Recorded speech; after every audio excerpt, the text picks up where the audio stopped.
Today we're at a truly special property in the covenant of Rancho Santa Fe.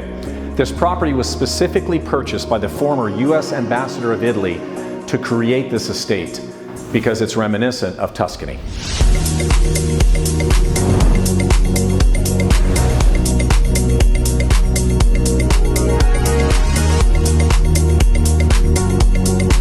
The current owners just finished a total renovation inside and out. Come take a look at this $1 million kitchen.